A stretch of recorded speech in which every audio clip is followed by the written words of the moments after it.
Growing up as the youngest in the Morrison family meant I was always treated like the family afterthought. While my brother Jake got praised for every minor achievement, I was consistently dismissed as the quiet one who would never amount to much. My parents had a way of making me feel invisible, especially when it came to anything important. The pattern started early. When Jake graduated high school with C's, they threw him a party. When I graduated valedictorian 3 years later, they said congratulations and moved on to discussing Jake's latest job prospects. When Jake got his first apartment, they helped him move and bought him furniture. When I bought my first house at 25, they said it was probably too much responsibility for someone my age. That house became my sanctuary. It was a modest 2-bedroom in a quiet neighborhood, nothing flashy, but it was mine. I'd saved every penny from my government job, working extra shifts and living frugally to make the down payment. The day I got the keys, I called to share the news with my family. "You bought a house?" Mom had sounded skeptical. "Are you sure you can afford the payments?" "It's a good investment," I'd replied, trying to keep the excitement in my voice. "Investment?" Jake had laughed in the background. "She can barely afford car insurance. This is going to end badly." Dad had taken the phone. "Honey, maybe you should have talked to us first. Houses are a big responsibility. What if something breaks? What if you lose your job?" I'd hung up feeling deflated. Even my biggest achievement was treated like a mistake waiting to happen. Over the next few years, the house became a source of ongoing family commentary. Every family gathering included some reference to my expensive mistake, or questions about whether I was keeping up with the payments. Jake particularly enjoyed making jokes about my mortgage chains, and how I was tied down to a depreciating asset. "Smart people rent," he'd announce at family dinners. "Flexibility is everything. Sarah's stuck with that house whether she likes it or not." The comments stung, but I'd learned not to react. I'd just smile and change the subject. Meanwhile, Jake bounced between jobs and apartments, always asking our parents for money to cover rent or security deposits. But somehow his financial instability was seen as exploring options, while my stable homeownership was viewed as limiting myself. The real problem started last summer when I accepted a temporary assignment overseas.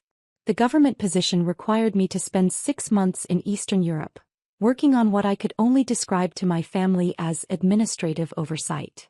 The details were classified, but the work was important and the pay was excellent. Before leaving, I made all the arrangements for my house. I set up automatic payments for utilities, arranged for lawn care, and installed a comprehensive security system. I also gave my parents emergency contact information and a spare key, purely for genuine emergencies like burst pipes or break-ins. "Just in case something catastrophic happens," I'd explain during the handover. "Otherwise, the house should take care of itself." Jake had rolled his eyes. "Look at her, preparing for her little house like it's a historic landmark." "It's just a basic suburban house, Sarah." "A basic house she can't really afford," Mom had added with a sigh. I'd bitten my tongue and finished the security briefing. Before boarding my flight, I'd reminded them one more time that the key was only for emergencies. The work overseas was intense and consuming. I was deep in financial investigations that required my complete attention, tracking complex networks that crossed multiple countries. The days were long and communication with home was limited due to security protocols. I'd managed to check in with my family a few times, brief conversations where everyone assured me everything was fine. "House is still standing," Jake had joked during one call. "No disasters yet." I'd relaxed, focusing on my work. The investigation was reaching a critical phase, and I was coordinating with international law enforcement on several high-priority cases. My expertise in financial crimes had made me an essential part of the team, and the work was some of the most important of my career. The assignment was supposed to end in March, but complications arose that required my expertise for an additional month. I'd sent a message to my family explaining the extension, and everyone seemed fine with the news. "Take all the time you need," Dad had written back. "We're managing everything here." What I didn't know was that Jake had been watching my house for months, noticing that I never returned, never visited, never seemed to check on the property. In his mind, this confirmed what he'd always believed. I was in over my head, probably struggling financially and too proud to admit I needed help. The first sign of trouble came through my secure communication channel. My supervisor pulled me aside during what was supposed to be my final week overseas. "We've got an unusual situation," Agent Martinez had said, holding a classified report. "There's been some activity at your registered address. Nothing threatening, but it's flagged in our monitoring systems." My blood ran cold. What kind of activity? Property transaction. Someone filed paperwork claiming ownership transfer. It's probably nothing, but given your security clearance and current assignment, we need to investigate any irregularities. I'd stared at the report, not understanding. That's impossible. I own that house. There's no transaction. That's why it's flagged as suspicious. Real estate fraud is sometimes used to compromise federal employees.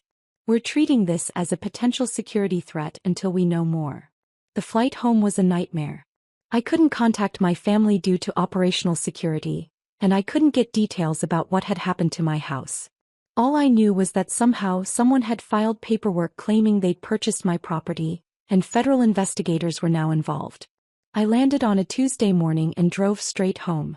The house looked normal from the outside, but there was a lockbox on the front door and a sold sign on the lawn. My key didn't work. My hands shaking, I called the number on the real estate sign. "Morrison Property Services," a cheerful voice answered. "This is Sarah Morrison. Someone put a sold sign on my house and I need to know what's happening." There was a pause. "Oh, you must be the sister. Jake told us you might call. He explained that you'd been struggling with the payments and finally agreed to let him handle the sale. Congratulations on getting out from under that mortgage." My stomach dropped. "Jake Morrison is my brother and he doesn't own this house." "I do. Ma'am, I have all the paperwork right here." Jake Morrison presented power of attorney documents and a deed showing his ownership. "He said you'd been overseas and unable to handle the transaction yourself. The sale closed last week." I hung up and immediately called my parents' house. "Sarah." Mom sounded genuinely happy to hear from me. "You're back. How was your trip? Where's Jake? I need to talk to him right now." "He's here. We're actually having a little celebration dinner. Jake made such a smart business decision and we're so proud of him." "Put him on the phone. Now." Jake's voice came through, cocky and amused. "Hey sis. Welcome back to reality. What did you do to my house?" "I solved your problem. You were clearly in over your head, gone for months, probably behind on payments. I found a buyer, handled the paperwork and got you out of that financial mess. You should be thanking me. That wasn't your house to sell." "Sarah, honey," Dad's voice cut in on speakerphone. "Jake showed us all the financial documents. You were 3 months behind on payments. The bank was starting foreclosure proceedings. Jake saved your credit rating." I felt like I was losing my mind. "That's impossible. All my payments are automatic. I haven't missed a single payment in 3 years." "The bank records don't lie," Jake said smugly. "Look, I know this is embarrassing, but I handled it quietly. The buyer was willing to take over the debt and pay you a small amount to walk away. You actually made $15,000 after all the fees." "Where's my $15,000? "I deposited it in your account minus the money you owed me for handling everything." "But that's not the point. The point is you're free now. No more house payments you couldn't afford." I was hyperventilating. "Jake, I need you to listen very carefully. I never missed a payment. I never gave you permission to sell my house. And I never signed any power of attorney." "Sarah, we have your signature on all the documents," Mom interjected gently. "Maybe the stress of that job overseas affected your memory." That's when I realized what had happened. Jake had forged my signature, probably using documents he'd seen over the years. He'd somehow convinced a real estate agent and a title company that he had the right to sell my house, and my family believed his story about missed payments. But what Jake didn't know, what none of them knew, was that my house wasn't just any property. Due to my security clearance and the sensitive nature of my work, I'd been required to register my address with federal authorities.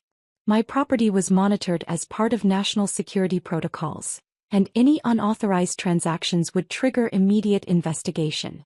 "I need to come over," I said quietly. "We need to discuss this in person." "Of course," Dad said warmly. "Come celebrate with us. Jake's already talking about investing your portion in his new business venture." I drove to my childhood home in a daze. The familiar living room was decorated like a party with a "Congratulations, Jake" banner hanging over the fireplace. My brother was holding court in Dad's recliner, telling the story of how he'd rescued me from financial disaster. "And the best part," Jake was saying as I walked in, "is that she doesn't have to worry about property taxes or maintenance anymore. I basically gave her back her freedom." "There she is." Mom hugged me tightly. "We're so proud of Jake for looking out for you." I looked around the room at my family's happy faces. They genuinely believed Jake had done something wonderful. In their minds, I was the irresponsible younger sister who'd gotten in over her head, and Jake was the hero who'd cleaned up my mess. "Tell me exactly what happened," I said, sitting down across from Jake. "It's pretty simple," Jake began, clearly enjoying the attention. "I noticed you never came back to check on the house. Neighbors mentioned they hadn't seen you in months. I drove by and saw the lawn was getting overgrown despite the service. Mail was piling up despite forwarding, and the place looked abandoned. So I did some digging," he continued proudly. "Called the mortgage company pretending to be worried about my sister. They confirmed you were behind on payments. 3 months, Sarah. 3 full months. This was impossible. I knew my automatic payments were working. I checked my accounts regularly, even from overseas. So I went to the bank," Jake continued. "Explained the situation. They said foreclosure proceedings had started, and the property would go to auction within 60 days. That's when I knew I had to step in." "How did you get the legal right to sell?" I asked carefully. Jake pulled out a folder of documents. "Power of attorney. Lucky thing you signed this before you left for your mysterious job." He handed me a document with my signature at the bottom. The signature looked perfect, too perfect. Jake had always been good at forgery, a skill he'd used in high school to sign his own report cards. "I don't remember signing this," I said quietly. "You signed it the day before you left," Jake said confidently. "You said it was in case of emergencies. Don't you remember? You were really stressed about leaving the house." The room full of family members nodded sympathetically. In their version of events, I'd been overwhelmed and Jake had stepped up to help. "The buyer was great," Jake continued. "A nice young couple, first-time homeowners. They were pre-approved for the full amount and willing to close quickly. Honestly, Sarah, you should see how happy they are. They're planning to start a family in your old house." "And you handled all the paperwork?" I asked. "Everything. Title transfer, mortgage payoff, even coordinated with the real estate agent. I saved you thousands in commission by finding the buyers myself." Jake was beaming with pride. "Sold your little house for $300,000, he announced dramatically, clearly having practiced this moment. The family burst into applause. "Finally making smart decisions." Mom cheered. I said nothing and smiled, my mind racing. Jake had no idea what he'd actually done. He thought he'd sold a simple suburban house, but he'd actually illegally transferred federal property under active security monitoring. My phone buzzed with a secure message. "Agent Martinez, need immediate debrief. Federal crime reported at your address. Are you secure?" I typed back, "Secure. Family gathering. Will call within hour." "Everything okay?" Dad asked, noticing my phone. "Just work," I said calmly. "Jake, can you tell me the buyers' names? I want to send them a welcome card." "David and Michelle Parker. Sweet couple, probably mid-20s. They're so excited about their first house." Jake was clearly proud of his matchmaking. My phone buzzed again. This time it was an unknown number. "Hello. Is this Sarah Morrison?" The voice was panicked, almost screaming. "Yes, who is this?" "This is James Wheeler from Wheeler and Associates law firm. We represented the Parker family in the purchase of your property." I walked into the kitchen for privacy. "What can I help you with, Mr. Wheeler?" "Why are FBI agents at our office?" he shouted into the phone. "They have a warrant for all documents related to the Morrison property sale. They're saying the transaction was fraudulent and potentially involves national security violations." I could hear the family in the living room, still laughing and celebrating Jake's business success. "Mr. Wheeler, I need you to listen carefully," I said quietly. "I never authorized the sale of my house. My brother forged my signature and illegally transferred federal property." "What?" "But he had power of attorney documents. He had your signature. Those documents are forged. The signature is fake." And Mr. Wheeler, my property is registered with federal authorities due to my security clearance. Any unauthorized transaction triggers an automatic investigation. There was silence on the other end, then the sound of papers rustling frantically. "Oh God," Wheeler whispered. "The FBI agents are asking about wire fraud, identity theft, and something about federal property protection statutes. They want to know if we verified the power of attorney documents." "Did you?" We accepted them in good faith. Your brother seemed legitimate and the signature looked authentic." I could hear shouting in the background of Wheeler's office. "Mr. Wheeler, I need to ask you something important. Are the Parker family in your office right now?" "Yes, they're here trying to understand why federal agents are confiscating all their closing documents. Tell them I'm very sorry, but they were victims of fraud. The sale was illegal and they need to cooperate fully with the federal investigation. But they spent their life savings. They took out a mortgage. They've already moved in. The FBI will handle the financial recovery process. Right now, everyone needs to focus on cooperating with federal investigators."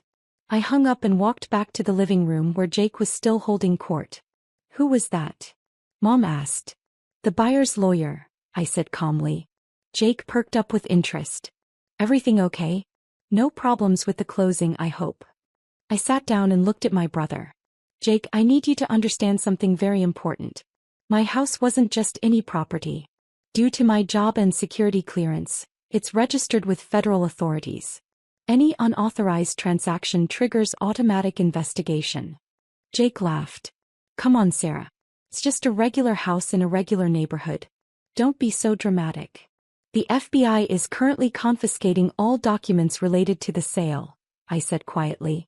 "They're treating this as wire fraud, identity theft, and illegal transfer of federal property." The room went silent. "That's ridiculous," Dad said after a moment. "Jake was helping you out of a bad situation." "There was no bad situation. I never missed a payment. I never signed a power of attorney. And I never gave anyone permission to sell my house." Jake's confidence was starting to crack. "But the bank confirmed you were behind on payments." "Jake, did you actually speak to my mortgage company, or did you call a different number?" His face went pale. "I called the number I found online." "What name did you give them?" "I said I was Jake Morrison, your brother, and I was concerned about your property." I nodded slowly. "And they gave you detailed financial information about my mortgage over the phone, based on nothing more than sharing my last name?" The room was getting uncomfortable. Family members were starting to look confused. "The signature on the power of attorney," I continued. "Can you tell me when and where I supposedly signed it?" "The day before you left. In your kitchen." "Jake, I left from the airport directly from my office. I never went home that day. And I certainly never signed any legal documents giving you control of my property." My phone started ringing. "Agent Martinez." "Excuse me," I said, stepping onto the back porch. "This is Sarah Morrison." "Agent Morrison, we need you to come in immediately. We've got a federal crime scene at your property address, and we need your full debrief on the security implications. My brother is here with my family. He believes he was helping me by selling the house. Your brother committed wire fraud, identity theft, and illegal transfer of federal property. The buyers are victims, the real estate professionals are potential accomplices, and your family property is now evidence in a federal investigation. What happens next? We're executing arrest warrants within the hour. Your brother needs to be taken into custody before he has a chance to destroy evidence or flee. Can you keep him at your current location? He doesn't know he's committed a crime. He thinks he was helping me. Agent Morrison, your brother forged federal documents and illegally transferred government-monitored property. His intentions are irrelevant to the charges." I hung up and walked back inside. The mood in the living room had shifted.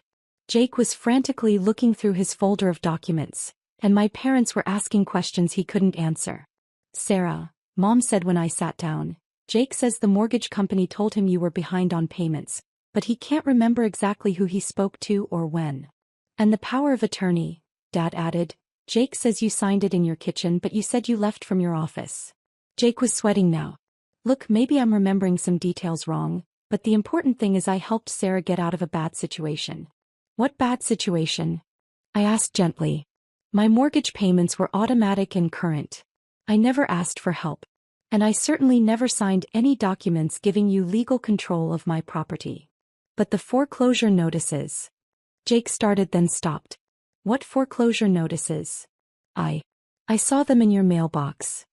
Jake, I had mail forwarding set up before I left. All my mail was being sent to a secure federal facility.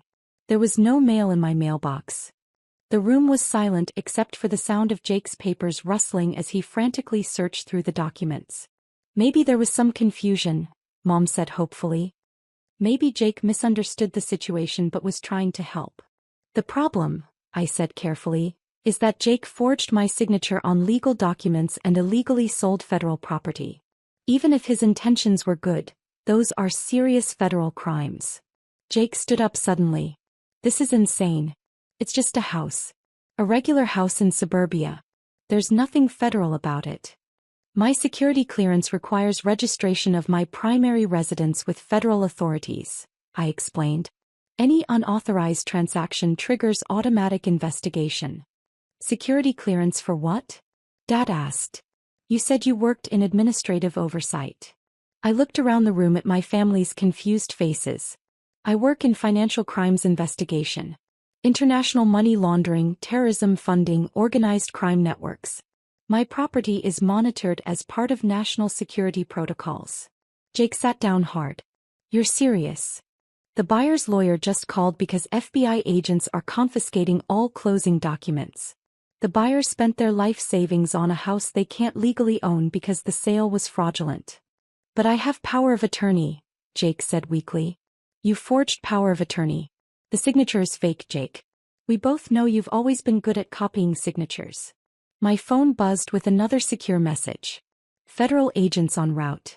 10 minutes. I looked at Jake, who was starting to understand the magnitude of what he'd done. Jake, federal agents are going to be here very soon. They're going to arrest you for wire fraud, identity theft, and illegal transfer of federal property. You need to cooperate fully and get a lawyer immediately. Arrest. Mom gasped. But he was trying to help. Mom, Jake forged my signature and illegally sold my house. The fact that he thought he was helping doesn't change the crimes he committed. Jake was staring at the documents in his folder, probably seeing them clearly for the first time. The forged power of attorney. The fake mortgage default notices he'd created to justify his actions. The identity theft he'd committed by impersonating me to the buyers. I didn't mean for this to happen, he whispered. I know, I said gently. But it did happen. You stole a $300,000 asset and sold it without permission. That's a federal crime regardless of your intentions. Car doors slammed outside. Through the front window I could see unmarked black SUVs pulling into the driveway. Sarah Morrison? A voice called from the front door. In here, I called back. 4 FBI agents entered the living room, badges displayed. Agent Martinez nodded at me professionally. Agent Morrison, he said formally. Is this the subject? I looked at Jake, who had gone completely pale. This is my brother Jake Morrison. He's the one who forged the documents and executed the illegal property transfer. Jake Morrison, Agent Martinez announced. You're under arrest for wire fraud, identity theft, and illegal transfer of federal property. The handcuffs clicked shut around Jake's wrists as the agents read him his rights. My parents were crying, asking if this was really necessary. Couldn't there be some misunderstanding? Ma'am, Agent Martinez explained to my mother, your son committed multiple federal felonies. He forged government documents and illegally transferred property under federal monitoring. This is a national security issue. As they led Jake to the car, he looked back at me with a mixture of confusion and betrayal. I was trying to help you, he said. I know, I replied. But you committed serious crimes in the process. After the agents left with Jake, I sat with my parents in the suddenly quiet living room. The "Congratulations, Jake" banner looked absurd hanging over the fireplace. What happens now? Dad asked. Jake will be processed and charged. He'll need a good lawyer and will probably face several years in federal prison. The buyers will get their money back through the Federal Victim Recovery Program, but their dream of homeownership is ruined. The real estate professionals who facilitated the fraud will face investigation and potential charges. And you? I get my house back eventually. after it's processed as evidence in a federal investigation. Mom was crying quietly. How did this happen? Jake really thought he was helping you. Jake saw what he wanted to see. He convinced himself I was failing financially because that fit his image of me as the incompetent younger sister. Instead of asking questions or talking to me directly, he committed multiple felonies based on assumptions.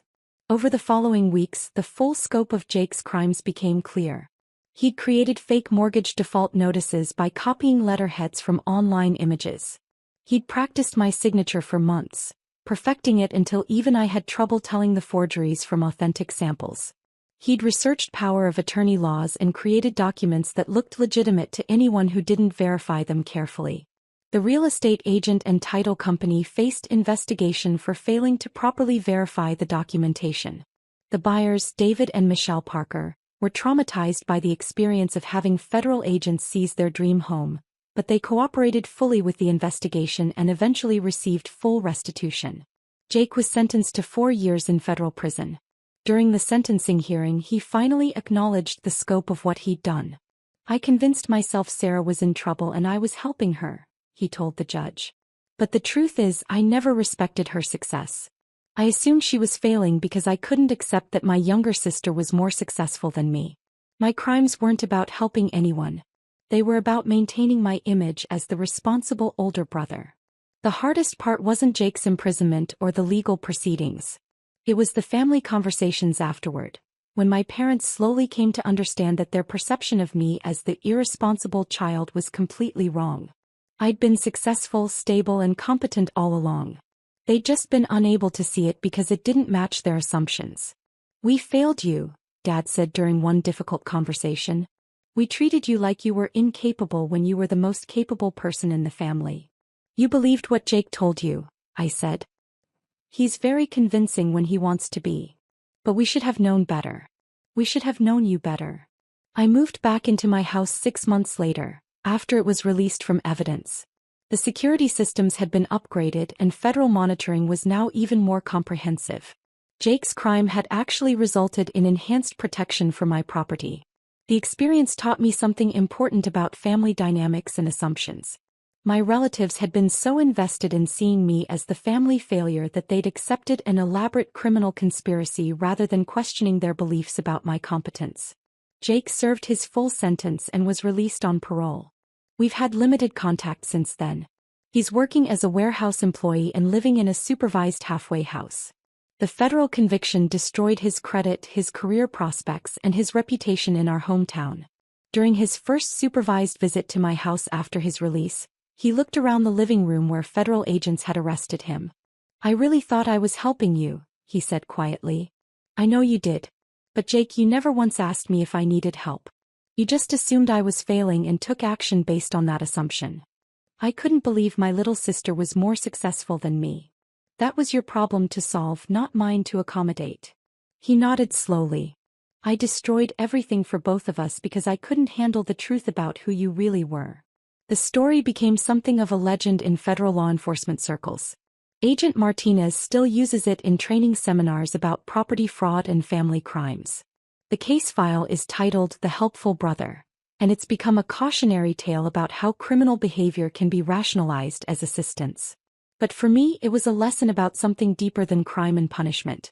It was about the danger of family members who love you but refuse to see you clearly. Jake's crimes weren't really about the house or money. They were about his inability to accept that his assumptions about me were wrong. Sometimes the people who claim to know you best are the ones who refuse to acknowledge who you've actually become. And sometimes, protecting yourself from that willful blindness requires consequences that feel disproportionate to the underlying emotional crime. Jake learned that lesson through federal prison. My parents learned it through the shock of watching their son get arrested in their living room. And I learned it through the strange experience of having my competence validated by FBI agents instead of my own family. The house still stands in the same quiet neighborhood. The buyers, David and Michelle Parker, eventually found another home and sent me a card thanking me for cooperating with the investigation that returned their down payment. The real estate agent lost her license. The title company implemented new verification procedures. And Jake learned that assumptions about family members can become criminal acts when those assumptions drive you to forge signatures and steal federal property. I still get Christmas cards from Agent Martinez. Last year's card read, "Hope your family dynamics are less exciting these days." They are. But it took federal intervention to make that possible.